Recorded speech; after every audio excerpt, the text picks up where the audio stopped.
What's going on, folks? In this video here, I'm going to be talking to you about how to essentially start your own podcast show. Yes, these are just some of the lessons I have learned. A bit of a plug here coming up, but I think it is justified for the MANZILLA podcast, which I've just started up for my new online men's brand. We're going to go into the studio now and have a sit down. So yeah, this is the studio. You've probably seen it before, maybe not, maybe you have. There's been a lot of lessons learned and a lot of interesting little tidbits I can give you. Tidbits, that's a good word, isn't it? About, I'm just going to put this light on as well, about how to get the best out of any brand or any like idea or any show that you are planning on doing. First, let me talk to you about the MANZILLA podcast show, because this has been a labour of love and it has come to fruition the last few weeks with an amazing team I've got working with me on it. Lou Chan, Jack Ravel, two fantastic presenters who are just perfect voices for the show. And we are a men's online news focused brand, and it's all about men's identity, men's status. Guys who've had an easy ride in life to find a new purpose, to find a new journey, and to find a kind of new direction. So that is the purpose, that is the meaning of MANZILLA. It's a wonderful podcast. I would say that because I'm doing it and I'm in it and I'm producing and presenting it. But yeah, please have a listen to it. Type in MANZILLA online or on Apple or on whatever podcast platform you have, and you will find it. And there are some fantastic episodes there about some about dating, etiquette of dating online. Alopecia, there's one on, which is about when you lose your hair. So it's really, really important stuff that we're doing. We're talking about one about men's body dysmorphia. In terms of like starting your own podcast, I'm going to sort of give like sort of 4 overall tips into how I think a successful podcast can be launched. So I think the first tip that I think you need to implement is to, one, like figure out what it is you want to get from a podcast. You know, you can have so many ideas thrown into the pot, so many kind of like, you know, I think concepts that you can kind of throw in there, and so many kind of issues that you can, you know, tackle and discuss. But you essentially want to have one main vision, and like that vision can be so many different things. It can be, you know, raising awareness for, I don't know, light bulbs or something, you know, I don't know, educating people on something, or you know, providing some sort of outlet for a community. For example, there's a couple of really cool, like kind of TV show based ones that I've listened to, like the Line of Duty one. Some of these are unofficial. There's a Love Island one, of course, as well, which is a really big one. Yeah, there's so many ideas, so many things you can throw in the mix. But I'm gonna have to stand up now. I think the best thing to do is you've got to understand your audience and understand your niche, understand what you're trying to do. So write it down, you know, write it down, brainstorm it, brainstorm the hell out of it, so you know exactly what it is you're going to try and talk about inside a podcast. You've got to keep it simple as well at the end of the day. You can overcomplicate it with so many different things, you know, by throwing little bits of production in there. But, you know, I look at how we started on the MANZILLA one. We've adapted it as the weeks go by. I was trying to script so much stuff, but the reality is you don't need to do too much, because if you do too much, you can stifle people sometimes. So sometimes less is more in that case. So keep it simple, have a really kind of clear narrative, and just focus on why you want to do it. So that's tip number 1. Tip number 2, find a good facility to do your show in, or a good facility where you can work from. It could be in an office, it could be in a proper podcast studio. We use a proper podcast studio. I'm gonna sit down again.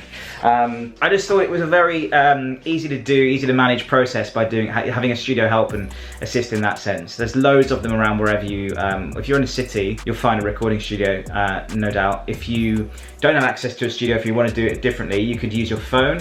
Your phone's microphone is good enough. It may not sound quite as crisp and clear as a studio one, but it's definitely worth thinking about using your phone if you have got no other means to do a show or a podcast. And if you want to invest in some sort of like external microphone, I've got one here, handily having one here right next to me. It's just something like this, you know, all you need to do is, you know, you can get one of these from all sort of like music recording shops or what have you, or, you know, I don't know if sort of places like Curry's PC World have it, but a specialist recording shop will definitely have one.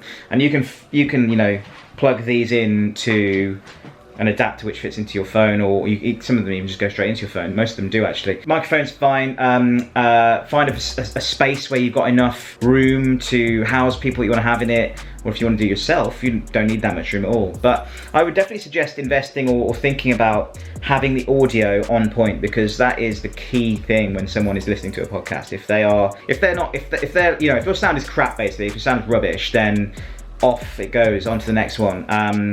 Little things like that. The quality has to be high these days. There's so much competition out there. There's so much saturation in the market. You've got to have your product on point. So yeah, the sound needs to sound really, really good. I've listened to a few podcasts and the concepts have been, pretty interesting, and the people on it have been, quite good value, but the sound has let it down on a few occasions, and it's just like, oh man, what a shame. Put my link to my social medias as well, social media channels, where you can just message me and I can give you direct one-to-one insight into this kind of process, and I can also help with production as well if you wish to. So yeah, throw myself out there. If you want me to help produce, I certainly produce it. I love the producing side of things. Then yeah, I am all ears. Tip number 3, approach your podcast like it is an extension of you.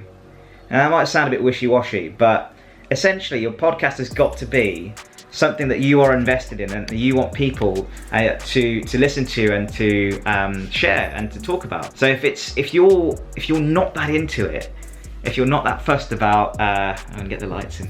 If you're not that fussed about, what it is you're talking about, the subjects you're into. Say you just think, I've got to do a podcast, I just don't know what to do I want to do it on wallpaper or something like that, then that's not going to work, is it? Unless you flipping love wallpaper. But that's why I think sports podcasts do really well, and football podcasts particularly, because I think sport is a real good example of why it's easy to start a podcast doing sport, because people are passionate about sport. Politics at the moment, probably you could get away with a few things, but anything that has a tribe attached to it, or like a kind of interest value thing attached to it, you can do a show of some sort on, like a popular TV show, or some sort of like current affairsy or trending thing. I wonder if anyone's done a podcast on like ASMR actually, that kind of weird sort of hushing and like whispering kind of phenomenon. Right, maybe that's an idea for someone out there who's watching. But yeah, make sure you invested in your concept and idea. If you're not prepared to tell people what your podcast is about or what your theme or narrative is about, then no one will care. If you're not prepared to talk about it 24 hours a day to someone on the internet or on social media or wherever, then it ain't worth doing. So you've got to make sure that you are into it. That is half the battle, I'd say, actually, because that's what's going to keep you going throughout the process. Tip number 4, I would say plan your show, but don't plan too much. So plan it so, I'm gonna go for a walk. Plan it so that, you have like, you have like kind of ideas and themes you want to tackle, but don't necessarily stay to it so that you are completely like locked into it all the time. So, the kind of like crux of I'm just turning this down, turning it up. Yeah, so what you want to do is, what was I going on about? Scripting. So you don't want to script too much, because you can often stifle people, especially if, not everyone is trained in like presenting and speaking and what have you. So if you can just sort of like make it loose, be relaxed, be as natural as possible, and just sort of own it on that front, you're in good shape. I think. But that's one of my tips, I'd say. Don't overscript. Let things flow as naturally as possible. Tip number 5. Tip number 5 is to have like a consistent social media strategy, or like a handle or something that you can promote throughout the show to get people kind of consistently engaged. So it's almost like the podcast is a brand in its own right, and you've got like something to talk about within the podcast show, where to direct people after, at the top of the show, mention about it. It's like a little promotional tool. I say this, I'm in the current process of doing this with MANZILLA Online at the moment, so when you Google MANZILLA Online, if you do Google it, when you Instagram it or whatever, and YouTube it, you'll see a little bit of stuff, but not loads. But it's because it's coming soon. So yeah, that's kind of that front. Promote a social media, or like a kind of, it doesn't have to be a social media. It could be a website, it could be an event. It could be, you know, something that is, you know, just have something to point to, you know? Because otherwise it's like, what's the point? You know, what's the point? You know, what are you actually trying to achieve in it? And that's kind of relates to tip number 1 again, doesn't it, really? So yeah, that's that point. Burning my electricity bill is. Right, so tip number 5. So that's, I think I only said 4 tips, didn't I? Jesus. Right, so we're going on to tip number 6 now. We're going to tip number 6. Tip number 6, I think it is, yeah. So tip number 6 is casting. Think about casting on your podcast, because there are lots of ways you can do a podcast. I've listened to a lot of good solo ones, but I think you've got to have a real strong message to do a solo one. You've got to have a real positive, not necessarily positive, you've got to have a real message to hold people to. I think you've got to cast it right. You've got to get the right people involved in it, and that can be either as co-hosts or as guests. It's easy to do a one-to-one interviewing kind of setup, really. I think that could be a good way to start if you want to do a podcast. I would say get a good guest on who is affiliated to your message. Could be a friend of yours as well. You know, I would suggest doing that to get you going, and then you can add in more bits as you go along. Yeah, so that's another bit I would say. Casting it's really important. Filming it as well. That's tip number 7. Filming it. Yeah, so tip number 7 is filming it, because, you know, a lot of these podcasts these days are watched as well as listened to. But that, again, you know, that can involve, you know, getting a camera set up, getting, you know, lighting, getting a studio. It all adds up, doesn't it? So yeah, tip number 7, I'd say film it in some way, but you don't have to film the whole thing, but film bits and pieces. So you can just promote it as and when you need to promote it, either on whatever channel you want to promote it on, or, you know, there's more to it than just doing a podcast. And then, you know, from that you can get other people to share it, and it just becomes its own little machine, I guess. So that's kind of, those are the 7 tips, really, I'd say. I'll write them all down in the description, but I hope you find it sort of useful, really. And the most important thing is just to sort of, if you want to do one, do one. Don't like stop. Don't. At the end of the day, it's a trial and error process. So you will never know if it works, or what you think works, or what you're good at on it until you do it. So I would suggest having a go at doing it. And if you need a bit of a kick up the backside, then I can provide that kick for you. So please, yeah, give me a shout on socials, give me a shout on email, whatever you want to do if you want to launch a podcast, or if you want a bit of help launching one. Yeah.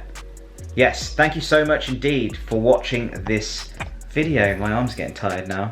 And so am I, on this nice sofa with my nice little lamp. Hit us up on the usual channels. So yeah, as you can probably tell, I'm kind of rebranding the old social channels a little bit at the moment. Not social channels, so rebranding the YouTube channel. So yeah, I was doing a Gavin's Good News vlog show, which was sort of kind of canning it, because no one really is too fussed about hearing positive news, funnily enough. I don't know why that is. But yeah, do follow us on the usual social channels. It would be great to connect with you on the podcast side of things. And please have a listen to MANZILLA online if you get a chance as well. That would be excellent if you could do that. And give us a rating and subscribe. Yeah, that would be fab. And a comment as well. I hate doing all that plugging. That's another thing, tip number 8, don't be afraid to plug. Don't be afraid to plug the hell out of stuff. Because sometimes I feel it's a bit beggy, you know, when you're just like, oh, you know, give us a listen, give us a subscribe, give us a rating. I'm like, oh, normally I'll just be, you know, here it is, hope you like it.